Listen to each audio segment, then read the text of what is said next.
नमस्कार दोस्तों, स्वागत है मेरा यूट्यूब चैनल बुक बूस्टर में।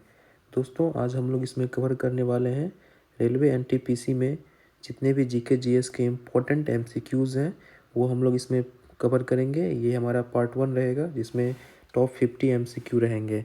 ठीक है दोस्तों, तो चलिए शुरू करते हैं। हम लोग का पहला क्वेश्चन है, इनमें से कौन सा पाषाण युग के 3 प्रमुख कालों के अंतर्गत नहीं आता है। दोस्तों, ऑप्शन ए में है पुरापाषाण, ऑप्शन बी में है नवपाषाण, ऑप्शन सी में है ताम्रपाषाण, ऑप्शन डी में है मध्यपाषाण। तो इसका ऑप्शन होगा ताम्रपाषाण काल, जो कि पाषाण युग के अंतर्गत नहीं आता है।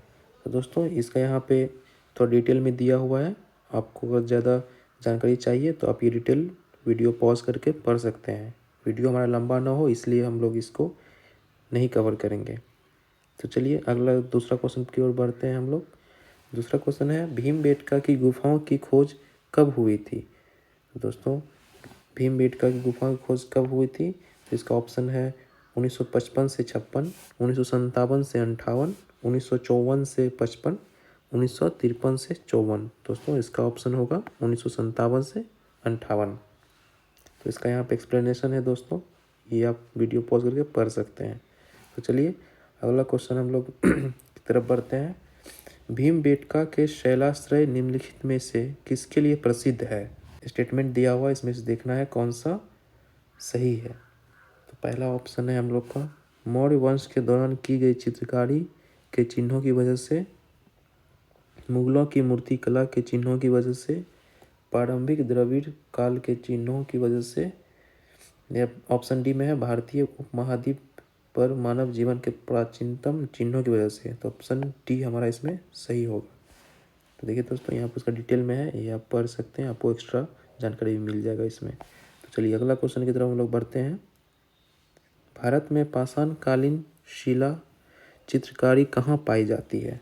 ऑप्शन ए में है नालंदा, ऑप्शन बी में है भीमबेटका, ऑप्शन सी में है एलिफेंटा, ऑप्शन डी में बाघ गुफाएं। तो इसका आंसर होगा दोस्तों हम लोग का ऑप्शन बी, भीमबेटका। चलिए अगला क्वेश्चन की तरफ बढ़ते हैं। सिंधु घाटी सभ्यता के समय में शिल्प निर्माण के लिए सीप कहाँ से प्राप्त किए जाते थे। तो ऑप्शन ए है जयपुर, ऑप्शन बी है शोतुरगई, ऑप्शन सी है नागेश्वर, ऑप्शन डी है रोपर। तो दोस्तों, इसका आंसर होगा ऑप्शन सी, नागेश्वर। चलिए ये आपसे डिटेल में है दोस्तों, ये पढ़ लीजिएगा आप लोग वीडियो पॉज करके। ठीक है दोस्तों, चलिए अगला चलते हैं। अगला क्वेश्चन है, सिंधु घाटी सभ्यता का निम्न में से कौन सा स्थल पंजाब में स्थित है। तो इसमें ऑप्शन है कोट दीजी, ऑप्शन बी है बनावली, ऑप्शन सी है बालू, ऑप्शन डी है रोपर। तो दोस्तों हम लोग का आंसर होगा ऑप्शन डी, रोपर।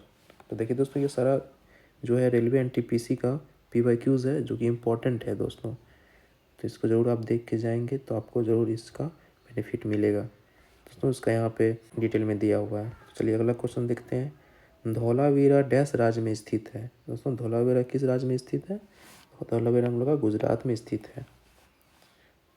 तो चलिए अगला क्वेश्चन हम लोग का क्या है, धौलावीरा एक पुरातात्विक स्थान किस समयावधि से जुड़ी हुई है। तो ऑप्शन ए है दोस्तों गुप्त अवधि, मगध अवधि, सिंधु घाटी सभ्यता, चालुक्य अवधि। तो दोस्तों हम लोग का आंसर हो जाएगा ऑप्शन ए, गुप्त अवधि। तो दोस्तों अगला क्वेश्चन हम लोग का है, मोहनजोदड़ो में पाया गया विशाल स्नानघर एक विशाल डैश था। तो इसका ऑप्शन दोस्तों हम लोग होगा डी, आयताकार टैंक था। चलिए अगला क्वेश्चन की तरफ बढ़ते हैं। सिंधु घाटी सभ्यता के किस शहर का शाब्दिक अर्थ मृतकों का टीला है। तो इसका ऑप्शन दोस्तों देखते हैं क्या आंसर होगा, मेसोपोटामिया, मोहनजोदड़ो, बालाकोट, हड़प्पा। तो इसका आंसर हम लोग का दोस्तों ऑप्शन बी होगा। तो चलिए अगले क्वेश्चन की तरफ बढ़ते हैं। ये डिटेल में दोस्तों आप लोग इसको पढ़ लीजिएगा, वीडियो लंबा नहीं हो इसलिए इसको हम नहीं पढ़ रहे हैं। आप लोग इसको पॉज करके जो भी डिटेल में दिया हो ये आप पढ़ सकते हैं दोस्तों। ठीक है, अगला दोस्तों, मोहनजोदड़ो कहाँ स्थित है। दोस्तों मोहनजोदड़ो कहाँ स्थित है। तो इसका ऑप्शन पहला है खैबर पख्तूनख्वा, पंजाब, बलूचिस्तान, सिंध। तो हम लोग का आंसर होगा सिंध हो जाएगा आंसर दोस्तों। तो चलिए अगला हम लोग पढ़ते हैं। पत्थर की बनी नृत्य करते हुए पुरुष की मूर्ति नटराज किस स्थान पर पाई गई थी? दोस्तों हम लोग का ऑप्शन ए है लोथल, ऑप्शन बी है रंगपुर, ऑप्शन सी है हड़प्पा, ऑप्शन डी है मोहनजोदड़ो। तो दोस्तों इसका आंसर होगा हड़प्पा। ठीक है दोस्तों, ये सब क्वेश्चन बहुत ही इंपॉर्टेंट है दोस्तों। तो चलिए हम लोग अगला क्वेश्चन की तरफ बढ़ते हैं। सिंधु सभ्यता के इनमें से किन स्थलों में जलाशयों के साक्ष्य मिले हैं? तो ऑप्शन ए है कालीबंगा, ऑप्शन बी है धौलावीरा, ऑप्शन सी है कोटदीजी, ऑप्शन डी है लोथल। तो दोस्तों हम लोग का आंसर इसमें धौलावीरा हो जाएगा, ऑप्शन बी। तो चलिए दोस्तों अगला क्वेश्चन। हड़प्पा के लोग निम्नलिखित भगवान में से किसकी पूजा नहीं करते थे? दोस्तों ऑप्शन ए में है शिव, ऑप्शन बी में है विष्णु, ऑप्शन सी में है कबूतर, ऑप्शन डी में स्वास्तिक। देखिए दोस्तों इसमें ऑप्शन हम लोग का बी होगा। इसे दोस्तों इंपॉर्टेंट MCQ है, जरूर इसको आप लोग देख के जाएं एग्जाम से पहले, बहुत ही लाभदायक होगा ये। तो चलिए अगला क्वेश्चन की तरफ देखते हैं। ये आपको डिटेल में दिया हुआ है, आप पढ़ सकते हैं। तो अगला क्वेश्चन हम लोग का है सबसे पुराना वेद डैश है। तो सबसे पुराना वेद कौन सा है दोस्तों? हम लोग का सबसे पुराना वेद हम लोग का इसमें देखते हैं। पहला ऑप्शन सामवेद है, ऑप्शन बी यजुर्वेद है, ऑप्शन सी अथर्ववेद है, ऑप्शन डी ऋग्वेद है। तो हम लोग का सबसे पुराना वेद ऋग्वेद है दोस्तों, ऑप्शन डी होगा इसका आंसर। तो चलिए यहाँ पे पूरा दोस्तों डिटेल में दिया हुआ है, ये आप पढ़ सकते हैं वीडियो पॉज करके। ठीक है दोस्तों, चलिए अगला क्वेश्चन हम लोग देखते हैं।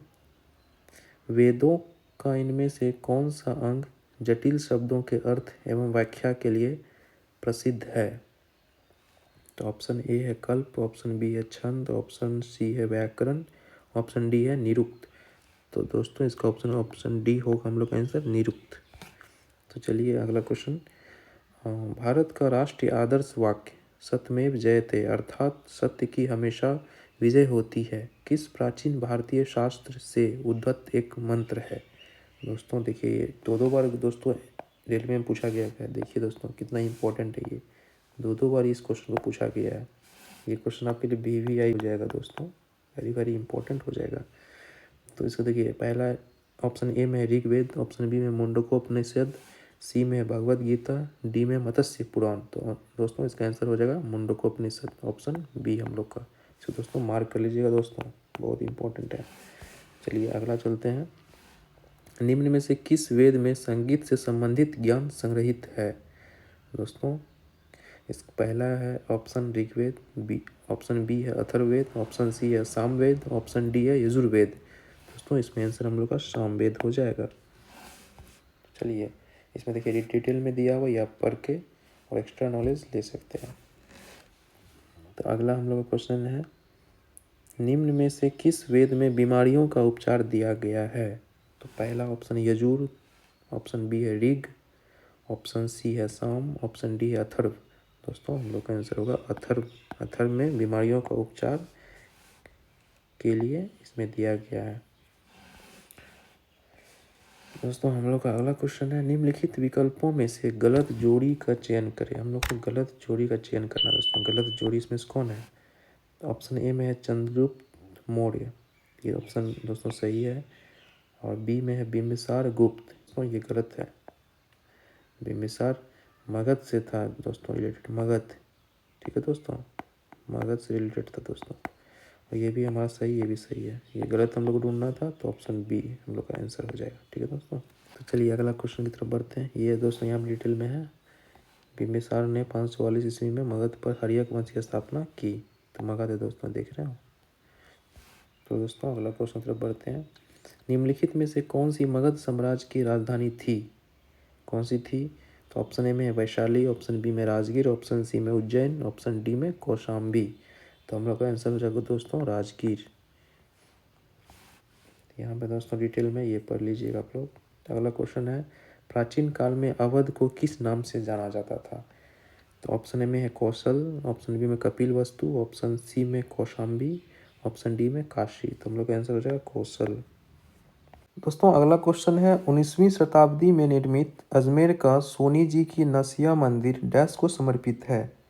तो हम लोग का ऑप्शन है ए भगवान ऋषभदेव, ऑप्शन बी है भगवान अजितनाथ, ऑप्शन सी है भगवान महावीर, ऑप्शन डी है भगवान चंद्रप्रभ। तो दोस्तों इसका आंसर होगा ऑप्शन ए, भगवान ऋषभदेव। तो अगला क्वेश्चन हम लोग का है दोस्तों, 6वीं शताब्दी ईसा पूर्व के प्रारंभ में भगवान महावीर का जन्म निम्नलिखित में से किस स्थल पर हुआ। तो यहाँ दोस्तों हम लोग को बताना है भगवान महावीर का जन्म कौन से स्थल पर हुआ है। तो हम लोग का पहला ऑप्शन है मगध, ऑप्शन बी है पाटलिपुत्र, ऑप्शन सी है वैशाली, ऑप्शन डी है सारनाथ। तो हम लोग का आंसर होगा वैशाली, ऑप्शन सी। यहाँ दोस्तों यहाँ पे डिटेल में दिया हुआ है, यहाँ पढ़ लीजिएगा। दोस्तों अगला क्वेश्चन है, भगवान महावीर का मूल नाम क्या था।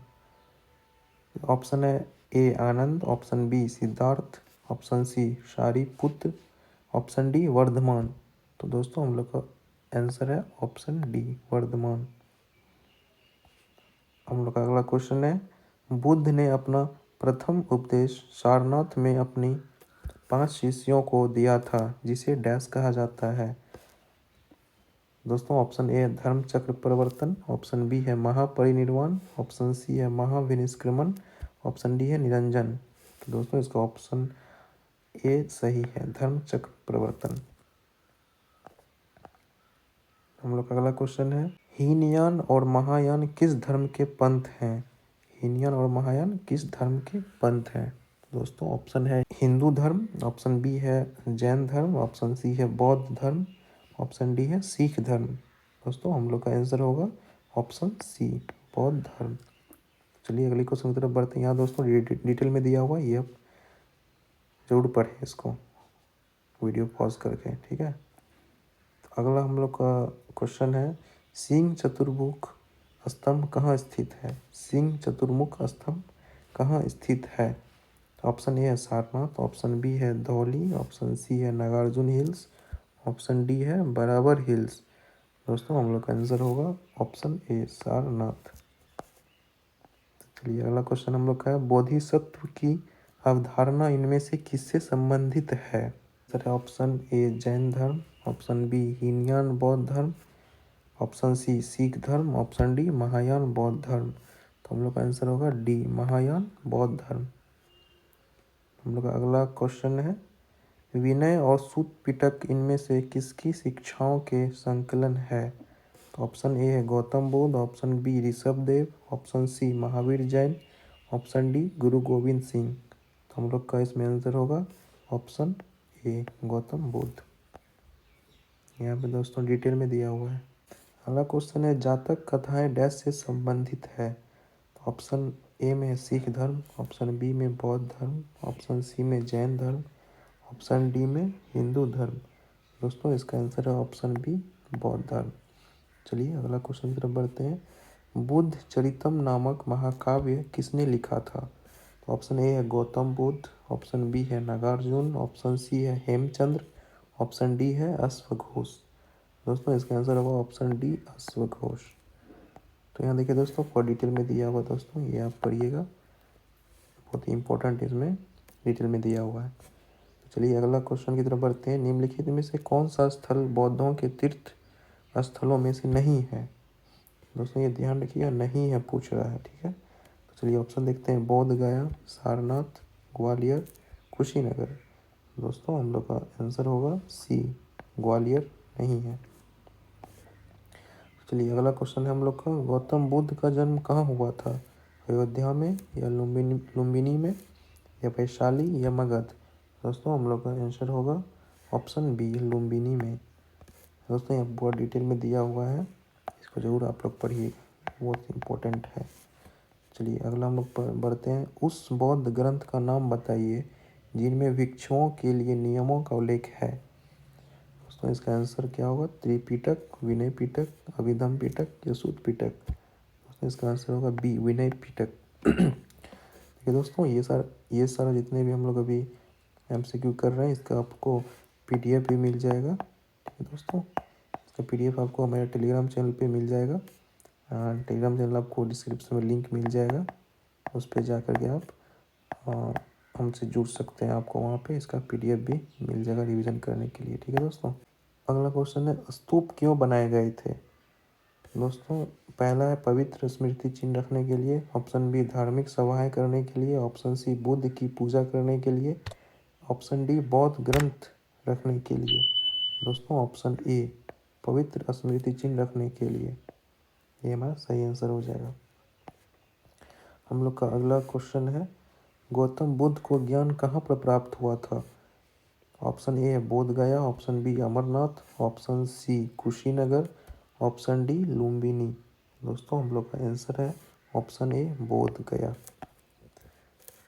अगला हम लोग का क्वेश्चन है दोस्तों, बौद्ध तीर्थ स्थान दांत का मंदिर यहाँ स्थित है।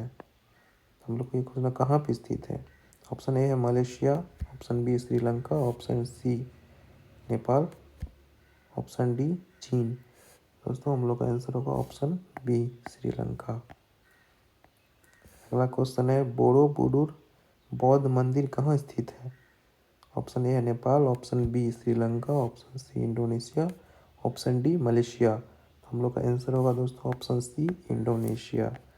तो अगला हम लोग का क्वेश्चन है, निम्नलिखित में से कौन सा एक बुद्ध की शिक्षाओं का संग्रह है। तो पहला है आगम, बी में है ब्राह्मण, सी में है पुराण और ऑप्शन डी में त्रिपिटक। तो दोस्तों हम लोग का आंसर हो जाएगा त्रिपिटक। तो ये हम दोस्तों डिटेल में है। अगला क्वेश्चन है, पाटलिपुत्र में स्थानांतरित होने से पहले निम्न में से कौन सा कई वर्षों तक मगध की राजधानी थी। तो ऑप्शन ए है Patna, option B Nalanda, option C Rajgiri, option D Gaya. तो हम लोग का आंसर हो जाएगा ऑप्शन सी राजगिरी। दोस्तों यहाँ पे पूरा एक्सप्लेन किया हुआ है, ये आप जरूर पढ़ें वीडियो पॉज करके। अगला क्वेश्चन है, लौरिया नंदनगढ़ स्तंभ में डैश स्थित है। ऑप्शन ए है वाराणसी, ऑप्शन बी है कुम्हरहार, ऑप्शन सी है चंपारण, ऑप्शन डी है पटना। तो हम लोग का आंसर हो जाएगा चंपारण। अगला क्वेश्चन है, सम्राट अशोक का पितामह कौन थे। तो पहला है चंद्रगुप्त मौर्य, ऑप्शन बी में बिंदुसार, ऑप्शन सी है दशरथ, ऑप्शन डी है वीताशोक। तो दोस्तों हम लोग का आंसर होगा चंद्रगुप्त मौर्य। हम लोग का अगला क्वेश्चन है, निम्न में से कौन सा स्थल आधुनिक गुजरात में स्थित है जहां अशोक के शिलालेख अवस्थित हैं। तो ऑप्शन ए है सन्नति, ऑप्शन बी है शिशुपालगढ़, ऑप्शन सी है गिरनार, ऑप्शन डी है कलसी। तो दोस्तों हम लोग का आंसर होगा गिरनार। दोस्तों पूरा डिटेल में है, जरूर इसको पढ़िए।